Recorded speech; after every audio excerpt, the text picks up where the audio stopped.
Today's address, I'm speaking in a complicated and frontier time for our country during the period of drastic and irreversible changes in the entire world.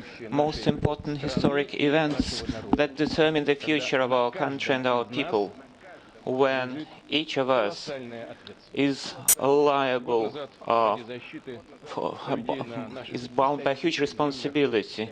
A year ago, in order to defend our historical lands, to ensure security of our country, to liquidate the threat that came from the neo-Nazi regime that set up in Ukraine after 2014, we decided to conduct a special military operation.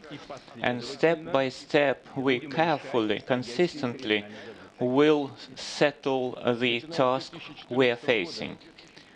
Starting from 2014, the Donbass has been fighting, proving the right to live in its own land and speak its native language, fighting without surrender in the environment of blockade and constant threats and hatred that was coming from the Kiev regime, waiting for Russia to come for assistance.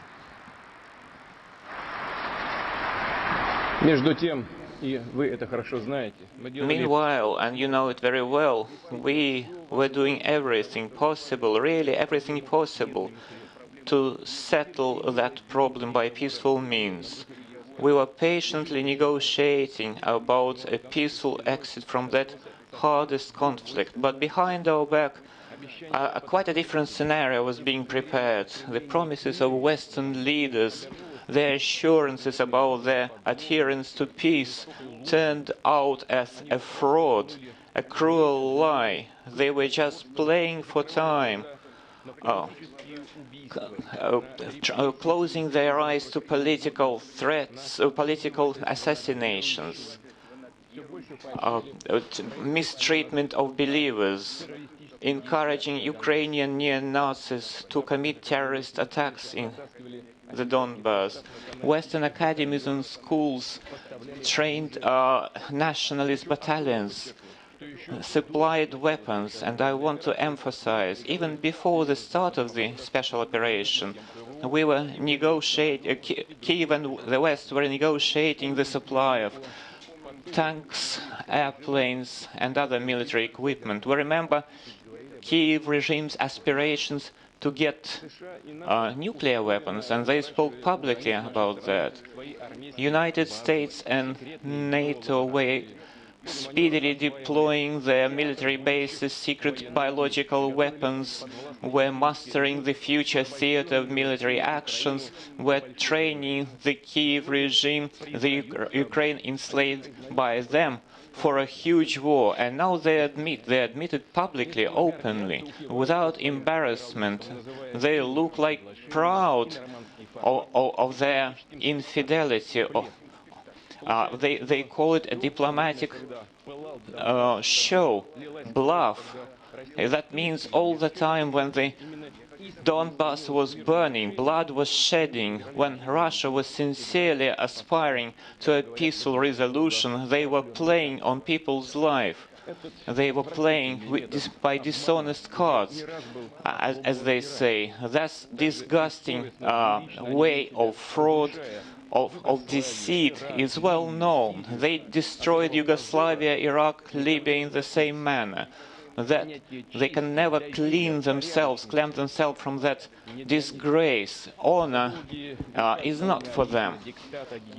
Faithfulness is not for them. During the centuries of colonialism, hegemony, dictate, they got used to spitting at the entire world.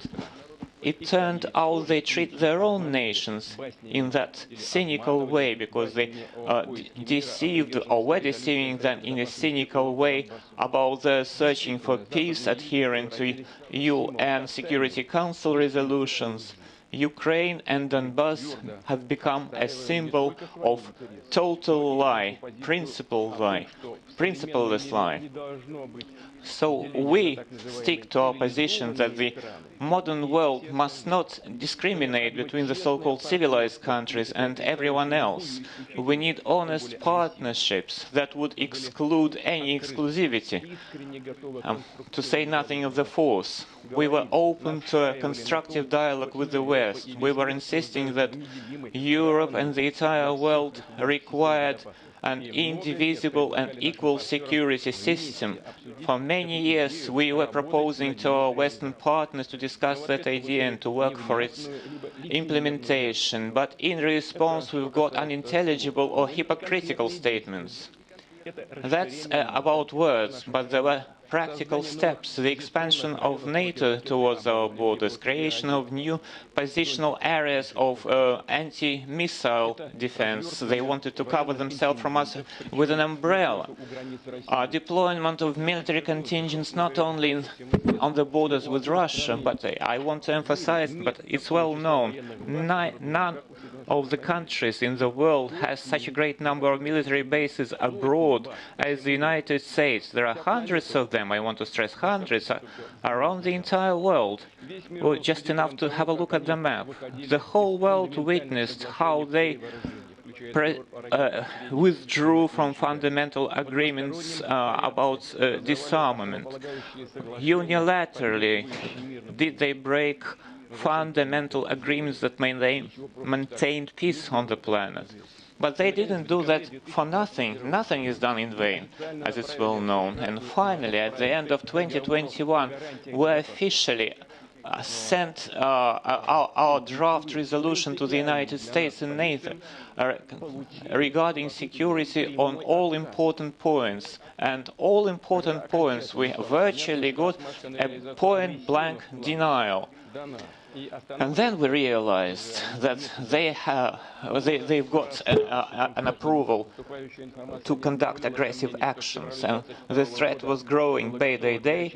It was obvious that by February of 2022 everything was ready for another bloody action in Donbass, and it was clear still in 2014 that the Kiev regime threw everything, tanks, airplanes, to strike Donbass. Not just Donbass, not just Donetsk, but other towns. In 2015, they made another attempt of a direct attack on Donbass, while continuing to blockade it and continuing their campaign of terror. It was quite contrary to the UN Security Council resolutions. Quite contrary, but everyone was pretending that nothing was happening. I want to repeat, it were them who are guilty, who are culpable for the war, and we are using our force to stop it.